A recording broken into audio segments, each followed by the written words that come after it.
जय Hind defence lovers. आज की टॉप हेडलाइंस कुछ इस प्रकार है। इंडियन नेवी की front line worship INS Mumbai पहली बार पहुंची श्रीलंका। रशिया में हुआ 9/11 जैसा हमला। बीएलए के हमले में पाकिस्तानी आर्मी के 102 सोल्जर्स की कैजुअल्टी। म्यांमार बॉर्डर के पास चीन ने शुरू करी है लाइव फायर ड्रिल और यूक्रेन ने बनाया एक नया लॉन्ग रेंज वेपन।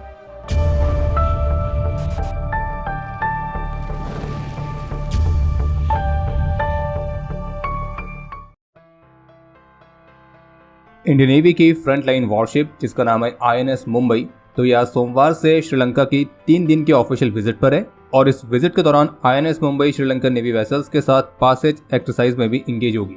और आपको बता दें कि ये इंडियन नेवी की front line worship INS Mumbai की श्रीलंका में पहली ऑफिशियल विजिट है। बाकी आईएनएस मुंबई दिल्ली क्लास की तीसरी गाइडेड मिसाइल डिस्ट्रॉयर है जिसे भारत की मजगांव डॉक लिमिटेड द्वारा ही भारत में बनाया गया है। और ये जो वॉरशिप है ये ऑपरेशन सुकून और ऑपरेशन राहत जैसे अलग अलग मिशंस में अपनी महत्वपूर्ण भूमिका दे चुकी है। और इस वॉरशिप का मोटो है आई एम इनविंसिबल।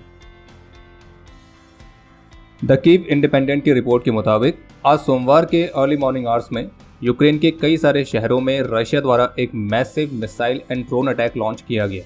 और जबकि यूक्रेनियन एयरफोर्स ने इनिशियली 11 रशियन बॉम्बर एयरक्राफ्ट की एक्टिविटी के बारे में रिपोर्ट किया था और कई सारे कामिकाजे ड्रोन्स को यूक्रेन की सिटीज़ की तरफ बढ़ते हुए देखा था। हालांकि फिर बाद में यूक्रेन की तरफ से ही कहा गया कि 11 नहीं बल्कि 6 रशियन बॉम्बर एयरक्राफ्ट हवा में थे। और जबकि आज सोमवार को यूक्रेन के राष्ट्रपति ने क्लेम किया है कि रशिया ने 100 से अधिक मिसाइल और करीब 100 के आसपास ड्रोन्स का इस्तेमाल करके यूक्रेन पर स्ट्राइक करी थी और इसे रशिया की अभी तक की सबसे लार्जेस्ट स्ट्राइक भी कहा गया है। और जबकि इसी बीच यूक्रेन ने भी रशिया के सारातोव रीजन में 2 मेजर सिटीज पर ड्रोन से हमला किया था और इस हमले की कुछ वीडियोस भी सोशल मीडिया पर काफी वायरल हुई है।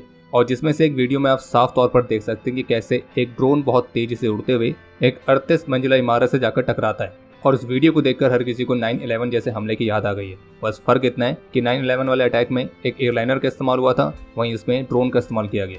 और इस हमले में एक महिला के बुरी तरह से जख्मी होने की रिपोर्ट भी सामने आई। और बताया जा रहा है कि यूक्रेन के इस हमले के बाद ही फिर रशिया ने यूक्रेन की मल्टीपल सिटीज पर एक मैसिव स्ट्राइक कंडक्ट करी थी। अपने ऑपरेशन हेरोफ के करीब 6 घंटे बाद बलूच लिबरेशन आर्मी यानी कि बीएलए की तरफ से क्लेम किया गया कि उन्होंने बलूचिस्तान में मेजर हाईवेज के साथ जो पाकिस्तानी आर्मी कैंप और पाकिस्तानी मिलिट्री के मेजर चेक पॉइंट्स हैं तो उन पर जो हमला किया था उस हमले में पाकिस्तान के 102 सोल्जर्स की कैजुअल्टी हुई है। और ऐसी भी रिपोर्ट्स हैं कि बलूचिस्तान के सभी हाईवेज को सीज करके बीएलए फाइटर्स ने वहां पे अपने चेक पॉइंट्स को भी स्थापित कर लिया। और इन ऑपरेशंस के दौरान बीएलए फाइटर्स द्वारा करीब 22 पाकिस्तानी मिलिट्री, पुलिस और उनके अन्य पर्सनल को कैप्चर किए जाने की भी रिपोर्ट है। और बलूचिस्तान में पाकिस्तानी एस्टेब्लिशमेंट के खिलाफ बलूच रेबल्स द्वारा किए गए अभी तक के सबसे बड़े हमलों में से एक है जिसमें पाकिस्तान को बहुत बड़ी कैजुअल्टी का सामना करना पड़ा है। जबकि पाकिस्तान की आर्मी ने बीएलए के हमले में ऑफिशियली अपनी 14 सोल्जर्स की कैजुअल्टी को एडमिट किया है, लेकिन कैजुअल्टीज की जो एक्चुअल फिगर है वो इससे कहीं ज़्यादा है। और वैसे आपको बता दें कि आज ही का वो दिन है जब 26 अगस्त 2006 को पाकिस्तानी एस्टेब्लिशमेंट ने बलूचिस्तान की फ्रीडम और बलूचिस्तान में पाकिस्तानी एस्टेब्लिशमेंट के अत्याचार के खिलाफ आवाज़ उठाने वाले नवाब अकबर खान बुख्ती तो उनके असैसिनेशन करवाया था। और नवाब अकबर खान बुख्ती कौन थे तो उस पर एक डिटेल वीडियो आपको डिफेंस एक्सपी नेटवर्क चैनल पर मिल जाएगी कि कैसे इन्होंने अपने लोगों के लिए आवाज़ उठाते हुए पूरी पाकिस्तानी सरकार को हिला के रख दिया था।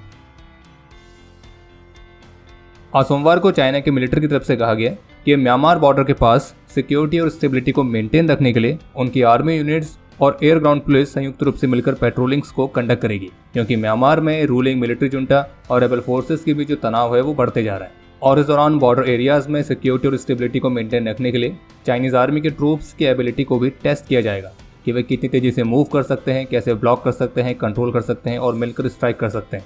यानी कि एक तरह से म्यांमार बॉर्डर के पास चाइनीज मिलिट्री की मिलिट्री ड्रिल है। और चीन का यह भी कहना है कि आगे भी उन्होंने इस तरह की और भी ड्रिल्स को प्लान कर रखा है। और मीडिया रिपोर्ट्स के मुताबिक ये एक लाइव फायर ड्रिल होने वाली है। यूक्रेन की तरफ से क्लेम किया गया है कि उनके पास अब एक नया home grown long range weapon है जिसका इस्तेमाल करके वे रशिया में एक डीप स्ट्राइक कंडक्ट कर सकते हैं। और ऐसा करने के लिए उन्हें एलाइज से परमिशन लेने की भी जरूरत नहीं पड़ेगी, क्योंकि ये उनका अपना होम ग्रोन वेपन है। रिपोर्ट्स के मुताबिक इस वेपन में मिसाइल और ड्रोन दोनों की खासियत है और जिसे तत्काल आवश्यकता को पूरा करने के लिए क्रिएट किया गया है। और जबकि यूक्रेन के राष्ट्रपति ने इसे एक नए क्लास का वेपन बताया है। बाकी इस वेपन के बारे में कोई ज़्यादा डिटेल्स जारी नहीं की गई हैं और ना ही ये स्पष्ट हो पाया है कि ये वेपन किस तरह का है, ये कोई मिसाइल है या किसी तरह का लॉइटरिंग म्यूनिशन है। बस दावा यह है कि इसे स्क्रैच से बनाया गया है, यानी कि ये बिल्कुल ही नया वेपन है। बाकी अब समय है आज के इतिहास का। आज के दिन 2011 में अपने अदम्य साहस और वीरता का परिचय देते हुए लांस नायक पीत अशुक वीरगति को प्राप्त हुए थे और इन्हें मरणोपरांत सेना मेडल एंड बार से सम्मानित किया गया था। आज के दिन 1988 में ऑपरेशन पवन के दौरान अपने अदम्य साहस और वीरता का परिचय देते हुए सूबेदार मोदाराम वीरगति को प्राप्त हुए थे और इन्हें मरणोपरांत सेना मेडल से सम्मानित किया गया। आज के दिन 1996 में दुश्मन की फायरिंग से क्रैश हुए MI-17 हेलीकॉप्टर वाली घटना में flight lieutenant Sandeep Jain, pilot officer Vaibhav Bhagwat, sergeant R Murugeppa और सार्जेंट कृष्णा सिंह झा ने अपना सर्वोच्च बलिदान दिया था। इनमें से फ्लाइट लेफ्टिनेंट संदीप जैन और पायलट ऑफिसर वैभव को मरणोपरांत शौर्य चक्र से सम्मानित किया गया। बाकी आपके लिए आज का प्रश्न है कि ब्रह्मोस मिसाइल रशिया की किस मिसाइल का डेरिवेटिव है। और अब समय है आज के टॉप 3 कमेंट्स का, जो ये रहे आपकी स्क्रीन पर।